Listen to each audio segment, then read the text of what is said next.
So we're going to talk about another difficult topic, We gaan het nu hebben over een ander moeilijk onderwerp, but one that's very big need in the world today, maar wel een onderwerp waar ook veel nood bestaat in de wereld vandaag de dag. and that is addiction. En dat is het onderwerp van verslaving.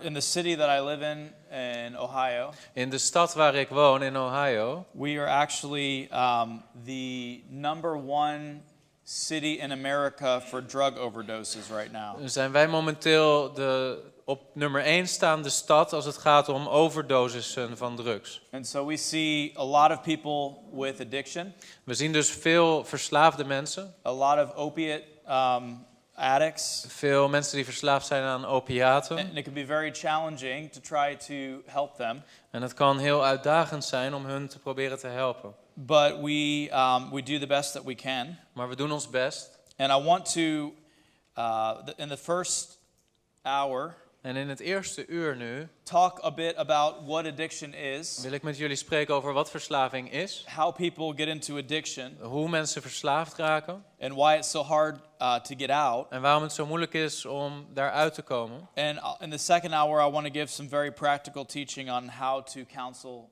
addicts. En in het tweede uur wil ik jullie praktisch advies geven over hoe je verslaafden kunt counselen. And so I want to, the principles I'm going to share, I'm going to try to be broad.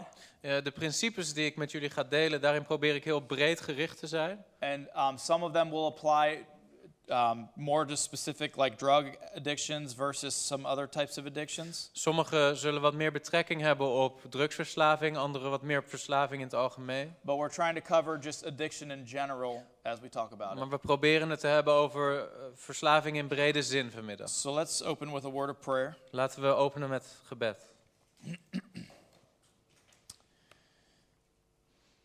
Lord, I just thank you for the opportunity again we have to gather together.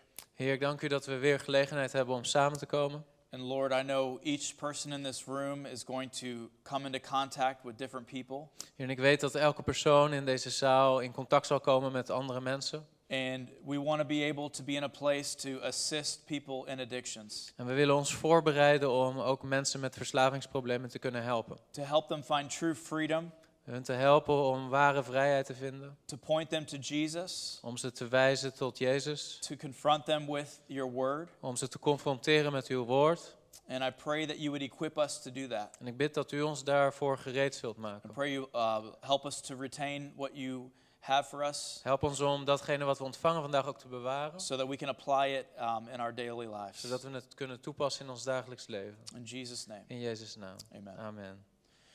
So again, in this topic, I can share from experience. Opnieuw kan ik ook bij dit onderwerp delen met jullie vanuit mijn ervaring. Because of my battle with addiction for many years. Vanwege mijn eigen strijd met verslaving gedurende vele jaren.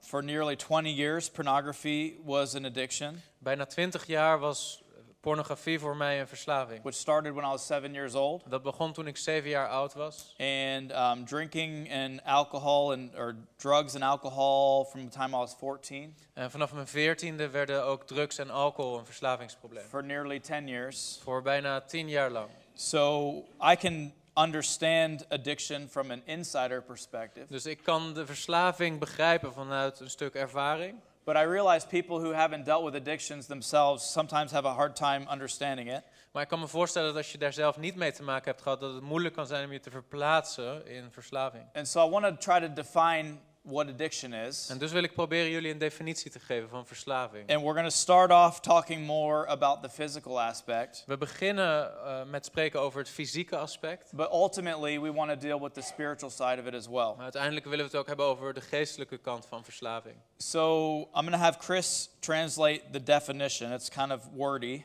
De definitie die hier staat is wat ingewikkeld.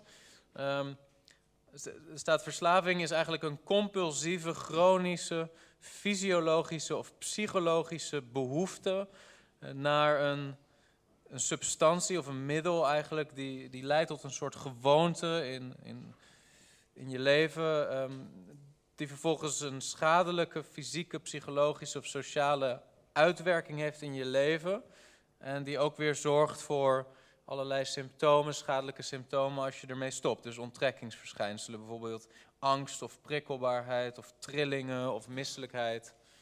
Dus dat is de definitie.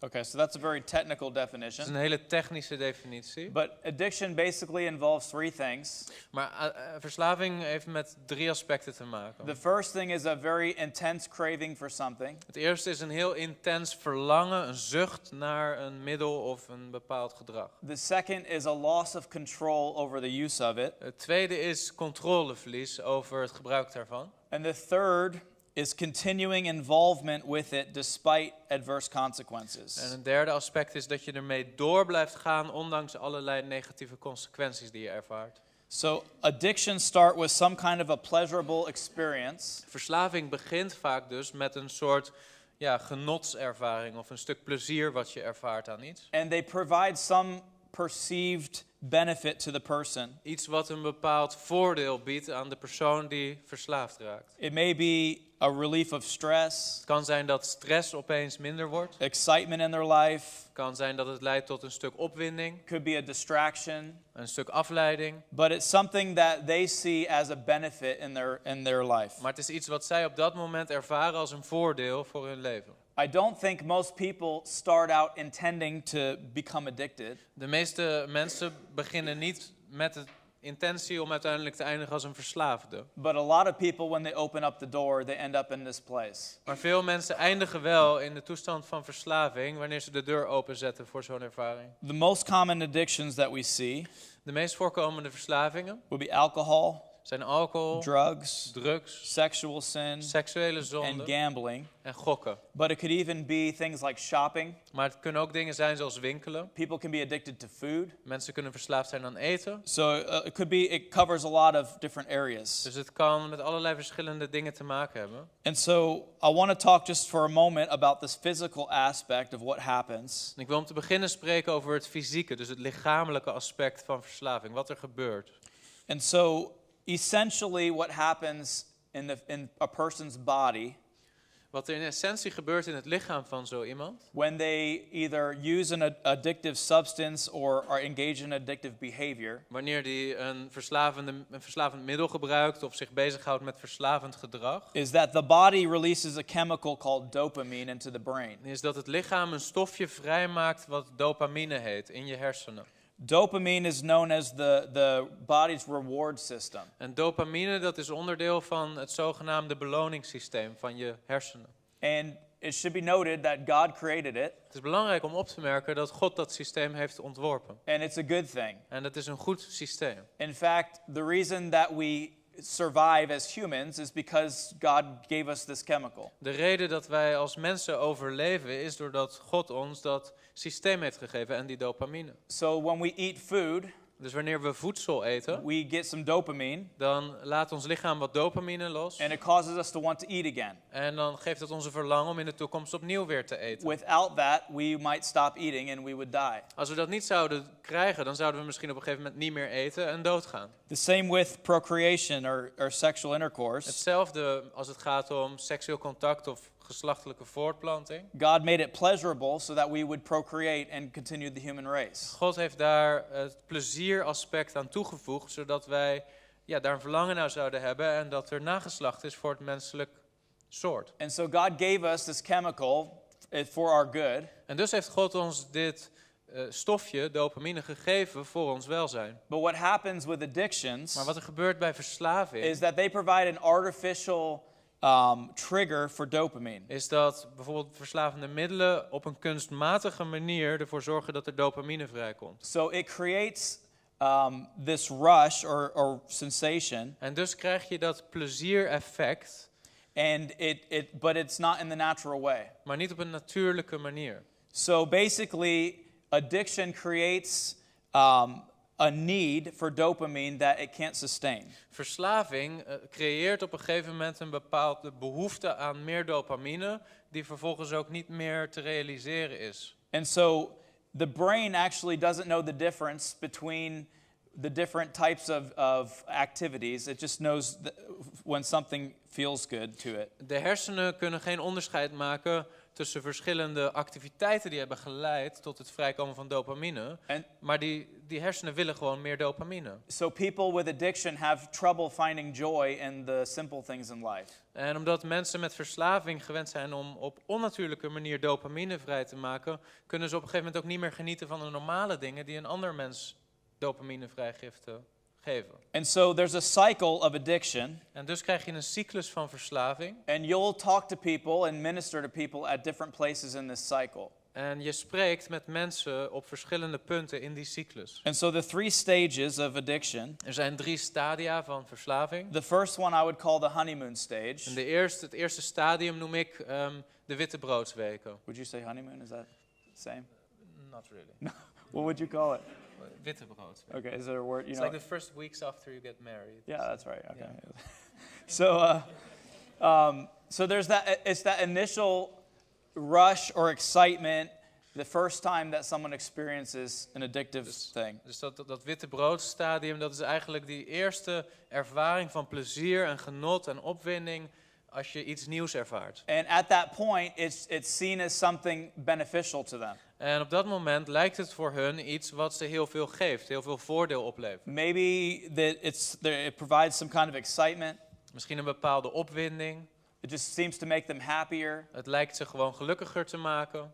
And they don't think that they're ever going to be a slave to it. They just find it fun. En ze denken niet dat ze op een dag slaven zullen worden van dat middel, maar ze vinden het gewoon leuk op dat moment. And they haven't experienced the full weight of consequence from it. Ze hebben nog niet het volle gewicht van de consequenties in negatieve zin ervaren op dat moment. And so they'll feel kind of like they're immune to the consequences. En dus hebben ze het gevoel dat ze immuun zijn voor de consequenties. And so there's this period where it's new and it's exciting, whatever that activity or chemical is. En er is dus een periode dat het nieuw is en opwindend, wat het ook precies is wat ze gebruiken. But pretty quickly that changes to stage number 2. Maar al snel komt stadium nummer 2. Which is the development of tolerance. En dat is het ontwikkelen van tolerantie. So basically, the more someone goes back to that addictive thing, Dus hoe vaker iemand terugkeert naar dat verslavende middel, the more that they need, hoe meer ze nodig hebben. and because they need more, they need more and more of that chemical or that activity to find the same level of excitement. En omdat ze hebben eigenlijk steeds meer van hetzelfde middel nodig om hetzelfde genotseffect nog te kunnen bereiken. So, for example, addictive drugs, Dus verslavende middelen, like opiates, zoals bijvoorbeeld they opiaten, can provide up to 10 times the amount of dopamine that natural rewards do. die kunnen tot 10 keer zoveel dopaminevrijgifte leiden dan natuurlijke genotsbelevingen. But God created the process. We're supposed to be rewarded with time and effort. Maar het punt is dat God dat genotsysteem juist heeft gemaakt, zodat wij worden beloond wanneer wij moeite doen om iets goeds te doen in ons leven. But the addict has a choice. They can do it the natural way, and it takes time and effort, or they can do it the quick way and just go to their addiction. Maar de verslaafde krijgt dus op een gegeven moment de keuze dat hij ofwel met heel veel pijn en moeite op een natuurlijke manier dopamine verkrijgt, of op een veel minder moeilijke manier kunstmatig een veel grotere dopaminevrijgifte ontvangt. So that's why when someone starts taking pills, for example, Dus wanneer iemand bijvoorbeeld begint met pilletjes slikken, in the beginning, one opiate pill can give them a high. dan is het zo dat hij in het begin bij dat eerste pilletje zich enorm high en goed kan voelen. But the more that they use it, the more that they need. Maar hoe vaker hij dat blijft gebruiken, hoe meer hij nodig heeft om dat nog een keer te ervaren. Zo. And that's why eventually they may go to heroin and begin to shoot up and do those kinds of En things. daarom zie je dat vaak verslaafden van kwaad tot erger gaan en bijvoorbeeld op een gegeven moment overstappen op heroïne en gaan spuiten.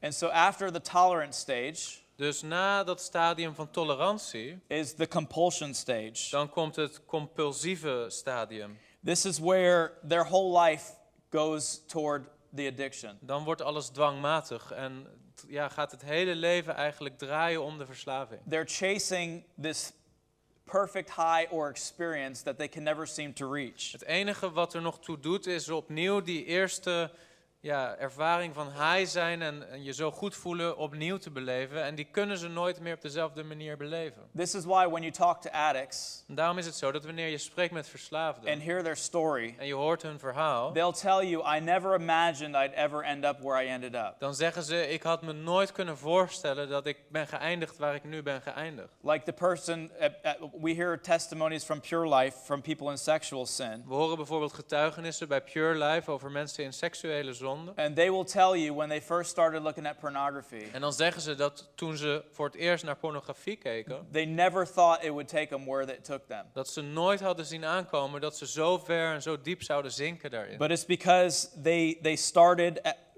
they couldn't stay where they started and still achieve the same level of excitement. Maar dat komt omdat ze niet op dat stadium konden blijven waar ze waren en nog steeds dezelfde opwinding konden ervaren. Het moest steeds verder gaan.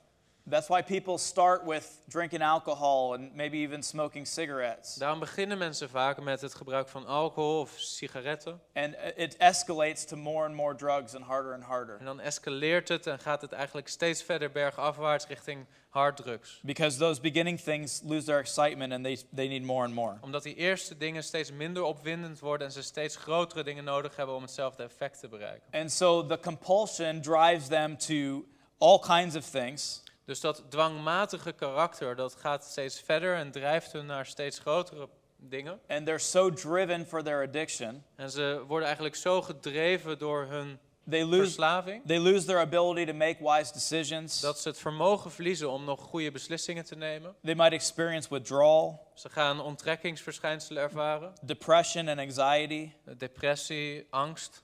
They take greater and greater risks for their addiction. Ze nemen steeds grotere risico's om hun verslaving te kunnen bevredigen. They'll neglect their important relationships like their wife and kids or Ze gaan husband. de belangrijke relaties in hun leven eigenlijk steeds minder belangrijk vinden en negeren, zoals hun echtgenoten of kinderen. It could lead to crime Het kan gaan leiden tot crimineel gedrag and even possibly death. en zelfs tot de dood. So I can remember for me going through all of these stages. En als ik zo kijk naar deze stadia en hoe dat bij mij ging, And I remember, for example, when I was addicted to opiates. dan weet ik nog bijvoorbeeld toen ik verslaafd was aan opiaten, I remember when I first discovered the drug. dat ik voor het eerst die drug ontdekte. And I remember just thinking I was always stressed out. En ik weet nog dat ik dacht, omdat ik altijd gestrest was, And when I took the drug, I didn't feel so stressed. dat ik die drug toen nam en dat ik me opeens helemaal niet meer zo gestrest voelde. And I remember really enjoying it. En ik weet nog dat ik daar enorm veel plezier aan beleefde. And I never thought that I would ever be hooked on it. En ik had nooit gedacht dat ik er verslaafd aan zou But the raken. more I went back to that thing, Maar hoe meer ik dat weer gebruikte en er naar terugging, it began to require more and more. hoe meer ik nodig had om me nog zo ontspannen te And voelen. in order to get that, I began taking more and more risks. En om uiteindelijk nog steeds dat effect te bereiken, begon ik steeds meer risico's te And I nemen. started experiencing withdrawal symptoms. Ik begon onttrekkingsverschijnselen te And ervaren. eventually I was using just to stop being sick. En uiteindelijk gebruikte ik het alleen nog maar om mijn ziekteverschijnselen op te lossen. And it's really, addiction is just kind of, it makes you crazy. It's insanity. Verslaving maakt je gek, het drijft je tot waanzin. People who are addicted are essentially a slave to their addiction. Mensen die verslaafd zijn, zijn in essentie een slaaf aan hun verslaving. Everything in their lives ends up revolving around whatever that substance or activity is. Alles in hun leven gaat draaien om datgene waar ze verslaafd aan zijn. And their lives just kind of snowball out of control. En hun leven wordt eigenlijk als een soort sneeuwbal. Het probleem wordt steeds groter. People in addiction don't think, they're not thinking rationally. Mensen met een verslaving kunnen op een punt komen dat ze niet meer rationeel nadenken. They're so focused on themselves and what they want, they don't care mostly about other people in their Ze lives. zijn zo gericht op zichzelf en wat ze nodig hebben, dat ze geen oog meer hebben voor andere mensen in hun leven. So that's a glimpse into the physical aspect of addiction. Dat geeft je een beetje een inkijkje in het lichamelijke aspect van verslaving. But of course, because we're talking about biblical counseling, we want to talk about the spiritual side. Maar omdat we het hebben over bijbelse counseling, willen we ook kijken naar de geestelijke kant van dit probleem. From a spiritual perspective, we can view addiction as idolatry. Vanuit een geestelijk perspectief kun je verslaving zien als afgoderij. Idolatry can be defined as anything that we put in our lives above God. En afgoderij kun je definiëren als alles wat we in ons leven boven God stellen. In one of his books, Steve Gallagher explains it this way. In een van zijn boeken legt Steve Gallagher het als volgt uit. He says, humans are by design worshipers. Hij zegt, mensen zijn van nature geschapen als aanbidders. They are constantly prostrating themselves in their hearts to something or someone. In hun harten buigen ze zich voortdurend voor iemand of iets. And he describes in the soul of every person is a spiritual altar. Hij beschrijft dat eigenlijk in de ziel van ieder mens een soort geestelijk altaar staat. And seated on that altar is the most important object of his or her life. En tronend op dat altaar zit eigenlijk datgene wat het belangrijkste is in die persoon zijn leven. So God created all of us as worshipers. Dus God heeft ons allemaal gemaakt als aanbidders. And we can't turn that part of us off. En we kunnen dat niet uitzetten in Every onszelf. human will always worship someone or something. Elk mens zal altijd iets of iemand aanbidden. And we know that that worship belongs to God alone. En we weten dat die aanbidding toehoort aan God alleen. But when we don't worship God, we'll find something else to put in that place. Maar wanneer we God niet willen aanbidden, dan zullen we iets vinden om God mee te vervangen.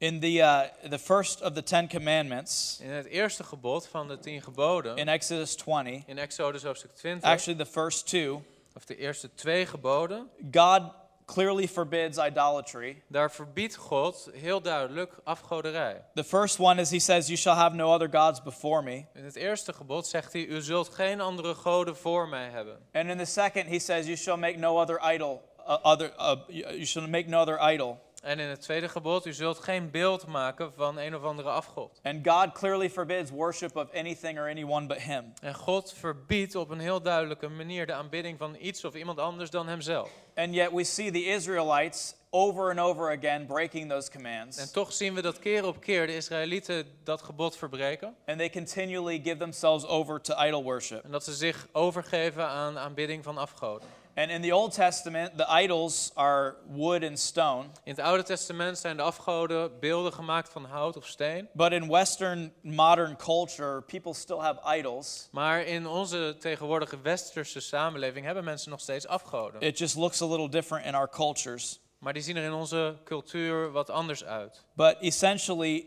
addicts are putting this, whatever they're chasing after becomes an idol in their lives. Maar in essentie is het zo dat verslaafden datgene waaraan ze verslaafd zijn maken tot de afgod die ze aanbidden in hun leven. And they're trying to find in their addiction what they were designed to find in a relationship with the Lord. En ze proberen te vinden in hun verslaving datgene wat een mens zou moeten beleven in zijn relatie met God. And so their addiction becomes their driving force. Dus hun verslaving wordt hun drijvende kracht. And all of their time and energy and thought goes to that thing. En al hun tijd en energie en gedachten draaien daarom.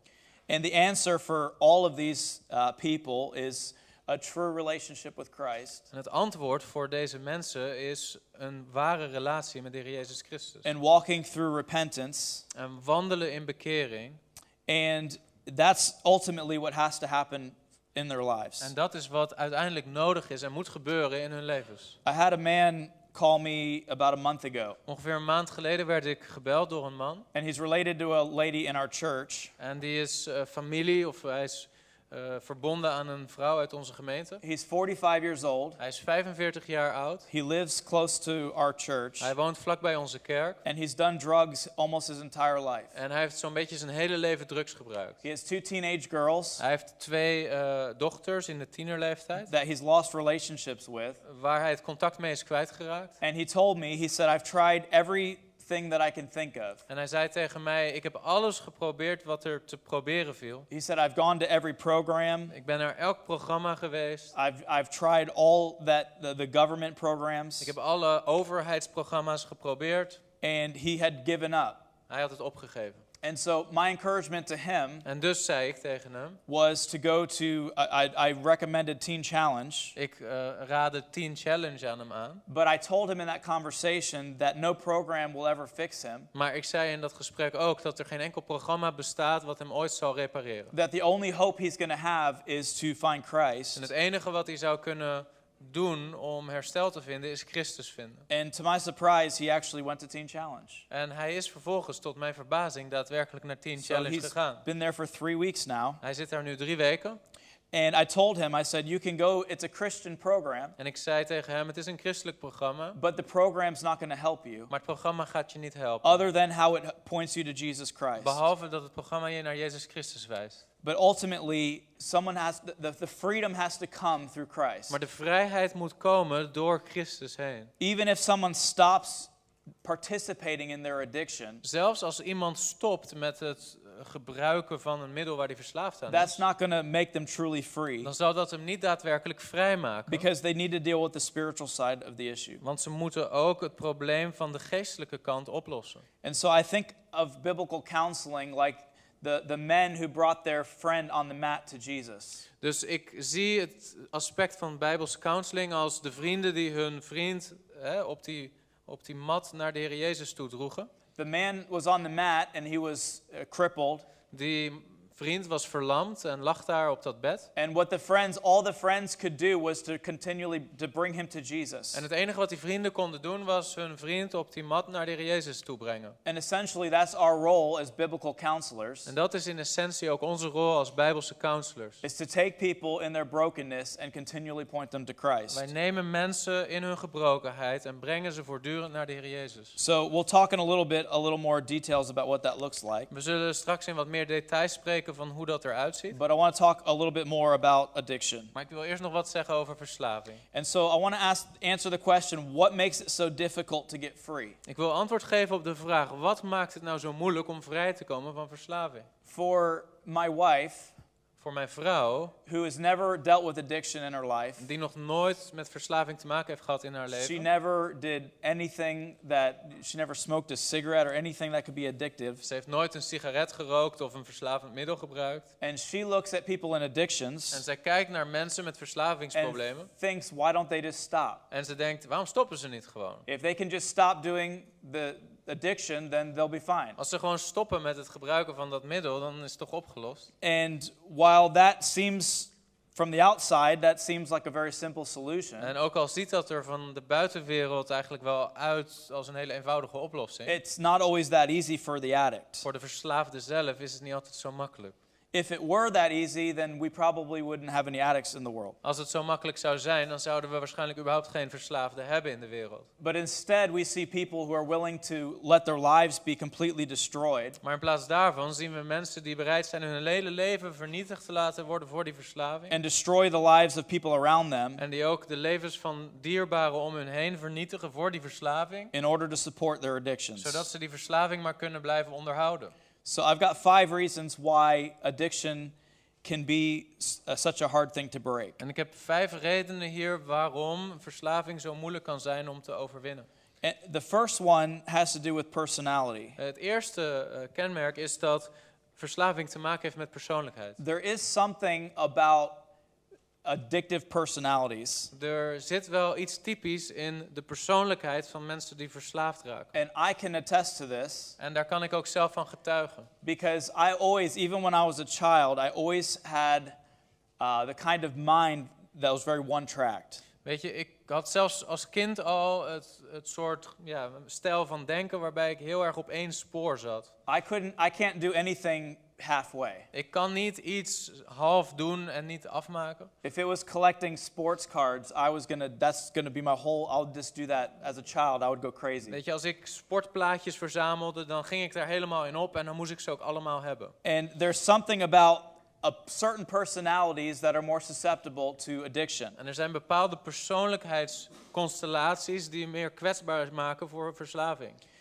Secular science has a phrase, De seculiere wetenschap heeft een bekend gezegde. once an addict, always an addict. Eens een verslaafde, altijd een verslaafde. And while I don't believe that to be true, En ook al geloof ik niet dat dat waar is, because I don't classify myself as an addict, omdat ik mezelf niet langer zie als een verslaafde, there is something about people who are more susceptible. toch is het wel zo dat een bepaald soort mensen kwetsbaarder is. And I have to live in certain boundaries that other people may not have to live with. En ik moet voor mezelf hele duidelijke grenzen om mijn leven heen bouwen, die misschien voor een ander niet nodig zijn. For example, Een voorbeeld. so about 3 years ago, Ongeveer 3 jaar geleden. I'm a very intense person by nature. Ik ben van nature een heel intens persoon. And I'm always just very focused and working and doing things. En ik ben altijd heel gefocust en gedreven in werk en dingen die ik wil doen. So I told myself I needed a hobby, something fun. Dus ik zei tegen mezelf, je hebt een hobby nodig, je moet iets leuks doen. So I thought, well, maybe I'll play video games. Dus ik dacht, oké, misschien ga ik computerspelletjes spelen. So I did. I got a Nintendo Wii, an old system. Dus ik kocht een oude Nintendo Wii. And I tried to play a couple games. En ik probeerde een paar spelletjes te spelen. And I felt like it was a total waste of my time. En ik voelde al snel dat het totale tijdsverspilling was. And I was just not interested. En ik had er gewoon geen interesse in. And then I found a game En toen vond ik een spel that I really liked. dat ik echt heel leuk vond. And for about 1 month, En ongeveer 1 maand it was the only thing I could think about. was het enige waar ik over na kon denken. And I got rid of the whole thing because I was like, I can't do this anymore. En toen heb ik dat hele ding, die hele spelcomputer weggegooid, omdat ik dacht, dit kan ik niet langer doen. And I don't think everyone has issues like that. Weet je, ik denk niet dat iedereen dit soort problemen herkent. I don't drink caffeine, Ik drink geen cafeïne. which is very strange, I know, here in this country. Ik weet dat dat misschien heel Because raar there's is voor lots of jullie, coffee. omdat jullie ook veel koffie hebben. The reason being because I can't just drink a little bit. Maar de reden is dat het mij niet lukt om gewoon maar een klein beetje te There's drinken. something about it that I will drink gallons. Well, you don't do gallons. Er there. zit I'll iets drink in lots die, of- I'll zit iets drink in it die all. koffie waardoor ik liters koffie zal blijven drinken. And it's just something I've learned. There's certain things I can't do that other people can do. En dat is gewoon een les die ik heb moeten leren, dat ik bepaalde dingen niet zou kunnen doen die anderen misschien wel kunnen doen. But the amazing thing about that Maar wat heel mooi is daarvan, is if you reach an addict for Jesus is Christ, dat als jij een verslaafde kunt bereiken voor de Heer Jezus Christus, they will take all that energy they're putting on their addiction dan zullen ze al die energie die zij steken in hun verslaving and they'll pour it into the relationship with Jesus. gaan uitstorten in hun relatie met de Heer Jezus. Some of the most on-fire Christians I know are ex-addicts. En sommige van de meest vurige christenen die ik ken, dat zijn ex-verslaafden. And so it can be a blessing En het kan dus ook een if zegen it's zijn directed in the right direction. wanneer die intensiteit gericht is in de juiste richting. So there is something about personality. Dus het heeft wel iets te maken met persoonlijkheid. The second thing Het tweede kenmerk is that an addict's life is often built around their addiction. is dat het leven van een verslaafde wordt gebouwd rondom de verslaving. The longer that you're in an addiction, Hoe langer je in een verslavingstoestand you verblijft, stop seeing it as something that you do, ga je het op een gegeven moment niet meer zien als iets wat je doet, and you begin to believe it's who you are. maar je begint te geloven dat het is wie je bent. I've got a friend named Adam, Ik heb een vriend, hij heet Adam. and he got saved about a year ago. En ongeveer een jaar geleden is hij gered door de Heer. And he has had a really hard time staying clean Hij heeft from het drugs heel moeilijk gehad om clean te blijven van drugs. because literally his entire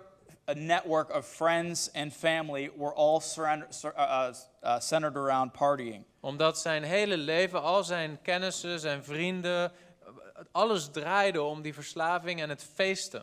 And so he's had a lot of hard times because his whole life was built around this. En dus was het heel moeilijk voor hem om vrij te komen, omdat zijn hele leven gebouwd was rondom die verslavingsbehoeften. And for him to be free, he has to completely change his lifestyle. En voor hem, om vrij te komen, moest hij eigenlijk zijn hele levensstijl omgooien. And so when you build your life on something, Dus wanneer jij je leven eigenlijk bouwt rondom zo'n middel, it's very difficult to get rid of that and figure out who are you without that thing. dan is het heel moeilijk om weer te herontdekken van wie ben ik nou eigenlijk zonder dat middel.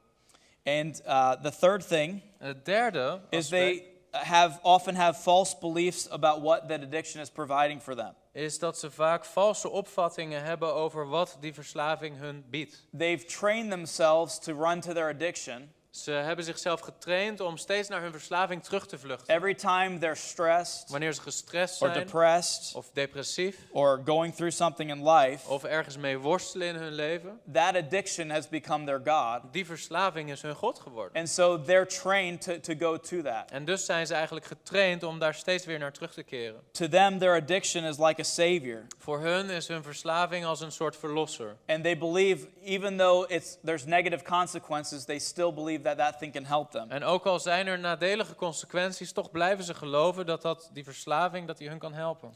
The fourth thing Het vierde aspect waarom het moeilijk is, they're afraid of having to deal with the issues that the addiction's covering up. Omdat ze bang zijn om geconfronteerd te worden met de dingen die de verslaving eigenlijk bedekt. Addiction creates all kinds of problems. Verslaving creëert allerlei soorten problemen. And rather than dealing with those problems, Maar in plaats van dat je daarmee gaat dealen, people keep going back to their addiction. gaan mensen liever gewoon steeds terug naar die verslaving. And so oftentimes they're risking losing a job, Dus vaak riskeren ze hun baan, maybe their marriage falling apart. hun huwelijk wat uit elkaar valt. Depending on what they're involved with, it could mean going to prison. Het kan betekenen soms dat ze zelfs gevangenis riskeren. And instead of dealing with the consequences, En in plaats van dat ze met die consequenties dealen, they're rather just continually hide behind the addiction because they're hoping to avoid the consequences. verstoppen ze zich liever achter die verslaving om gewoon zich te verbergen voor die consequenties. And the fifth thing that we don't want to forget En het vijfde aspect wat we niet moeten vergeten is about demonic is influence. demonische invloed. We have a devil We in the hebben world in de wereld een duivel who desires to keep people in bondage. die ernaar verlangt dat mensen gebonden blijven. And one of the ways he does it is through addictions. En een van de manieren waarop hij dat doet is door verslaving. Jesus said about the devil in John 10:10, Jezus zei over de duivel in Johannes 10 vers 10, the thief comes only to steal and to kill and destroy. de dief komt slechts om te stelen, om te doden en om te vernietigen. When I look at my city in America, En als ik kijk naar mijn stad waar ik woon in Amerika, I see this taking place every day, dan zie ik dat elke dag voor mijn ogen gebeuren. where people are literally giving their lives to addiction. Mensen die hun levens weggeven aan een verslaving. We've had 4 babies in our house this year En dit jaar hebben we 4 baby's gehad in ons huis, that were all taken away from their parents because of addiction. die allemaal weggehaald waren uit hun eigen gezin vanwege verslavingsproblemen in hun eigen gezin. All 4 of them were born with drugs in their system. Alle 4 die baby's waren geboren met drugs in hun lichaam al. And we have a foster care crisis in our state because there's way too many kids and not enough parents. En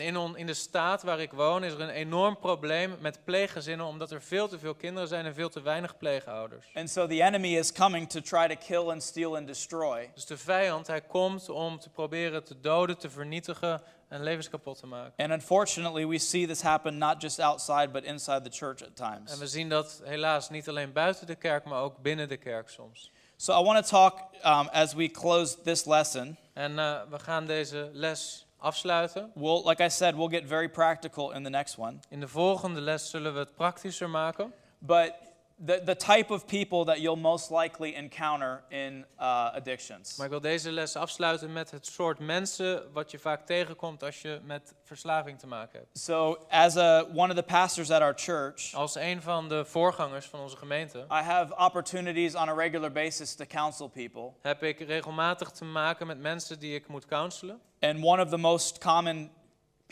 questions people come with is about addictions in their lives. En een van de meest gestelde vragen gaat over verslavingen in hun levens van de mensen. And ministry will put you in front of people like this with needs. En weet je, als je in de bediening zit, dan krijg je te maken met mensen in dit soort toestanden, met dit soort noden. And they'll look to you for help for the problems that they're facing. En dan kijken ze jou aan om geholpen te worden met de problemen in hun leven. So the first kind of person would be someone at the very beginning of the addiction stage. Het eerste soort persoon wat je kunt tegenkomen dan is het soort persoon wat in het beginstadium van verslavingsvorming zit. Maybe it's a teenager who gets caught doing drugs. Misschien een tiener die gepakt wordt terwijl die drugs probeert. And they're just in that experimental En phase. zij zitten nog in die experimenteerfase. And they don't really see the long-term consequences. Ze zien de lange termijns consequenties nog niet. They don't see the potential destruction of their actions. Ze zien nog niet hoe schadelijk hun acties zijn. And it's possible that by your counsel you could open up their eyes and keep them from destroying their lives. En het is mogelijk bij dat soort mensen dat je door de raad die je ze geeft in pastorale counseling, dat je ze behoedt voor de consequenties die zouden komen. You'll deal with people who start to feel like they're losing control. Je hebt ook te maken met mensen die eigenlijk beginnen de controle te verliezen over de verslaving. They're past that beginning stage. Ze zijn dat beginstadium al voorbij. but they're not quite at the place where it's totally taken over their lives. Maar ze zijn nog niet op dat punt gekomen waar de verslaving de controle volledig heeft overgenomen. Maybe the man who's been looking at pornography Misschien de man die naar pornografie is gaan kijken. and he almost has an affair on his wife. En hij heeft bijna ook een affaire ontwikkeld. And he realizes at that moment that this thing has gotten out of control. En hij begint zich op dat moment te beseffen dat dit helemaal uit controle begint te raken. It's possible that as you step in with the Word of God, En het is mogelijk dat wanneer jij in die situatie binnenstapt met het woord van God, your counsel could help preserve their marriage dat jouw raad kan helpen om dat huwelijk te redden. and help him find freedom from sexual sin. En om hem te helpen vrijheid te vinden van seksuele zonde. The third one Het derde soort would persoon be someone who's totally given over to the addiction, is iemand die zichzelf volkomen heeft overgegeven aan de verslaving. like the lifelong drug addict, Zoals een levenslange drugsverslaafde. like the 45-year-old man that I spoke to a month ago. Zoals die 45 jaar oude man die ik een maand geleden sprak. Their whole lives is just one path of destruction. Hun hele leven is één levensweg van vernietiging. They've probably tried everything they could think of Ze to hebben get free. alles al geprobeerd waar ze aan konden denken om vrij te komen. They've tried programs, they've read books, and nothing's worked. Programma's, boeken en niks heeft ze geholpen. They'd probably have a hard time believing they could ever change. Ze vinden het waarschijnlijk heel moeilijk te geloven dat ze nog zouden kunnen veranderen. But it could be that God could use you Maar het kan zijn dat God jou wil gebruiken to bring them to that breakthrough point, om hen te brengen op zo'n punt van to doorbraak. completely change their world around Om hun hele wereld te veranderen. and set them on a course with Christ. En zo op een nieuw pad met Christus te brengen. The fourth one, Het vierde soort mensen, which may be the most common for the church, dat is misschien in de kerk het meest voorkomende type. is the professing Christian with a secret life. Dat is de belijdende christen die een verborgen leven heeft. Frequently, probably because of my background, En vaak is het zo, ook mede door mijn achtergrond denk ik, I deal with a lot of men in the church, mostly with sexual sin. dat ik met veel mannen in de gemeente te maken krijg als het gaat om seksuele zonde. And the hard thing about that En wat daar moeilijk aan is most often they don't see the reality of their sin. is dat ze vaak de realiteit van hun zonde niet zien. Because most people respect them De meeste mensen hebben respect voor hen and they portray a good image. en ze zetten een goed beeld neer naar de buitenwereld van wie ze And zijn. like me, I was a master manipulator when I was in sin as a Christian. En zoals ik was echt een meestermanipulator toen ik nog in die wereld zo leefde. But it could be that your counsel gives them the opportunity to truly find repentance. Maar het kan zijn dat door jouw raad en jouw pastorale counseling zo iemand een echte bekering gaat vinden. And the greatest reward of counseling En de grootste beloning van counseling is to see people who come to you with a problem, is wanneer je mensen naar jou toe ziet komen met een probleem. to see God bring breakthrough in their lives. En vervolgens te zien hoe de Heer een doorbraak geeft in hun leven. Years later, they're still walking in freedom. En jaren later zie je ze terug en wandelen ze nog steeds in vrijheid. And you had an opportunity to play a small part in God's work. En de Heer heeft jou het voorrecht gegeven om een kleine rol te spelen in die doorbraak. The thing with addiction Het punt met verslaving is it's very complicated. is dat het heel ingewikkeld is. And so while there are biblical principles that will help them, En ook al zijn er wel bijbelse principes die verslaafden helpen, each situation is going to be a little bit different. elke situatie is weer een beetje anders. And so you need the help of the Holy Spirit En dus heb je de hulp van de Heilige Geest nodig to guide you to know exactly how to handle each situation. om jou te leiden, om wijsheid te hebben hoe je met elke situatie om moet gaan. And so I think we're going to take a short break. Dus terwijl we nu pauze nemen, And we're going to talk about how do we specifically help all these people we just talked about. gaan we straks verder kijken naar hoe we specifiek kunnen helpen bij verslaving.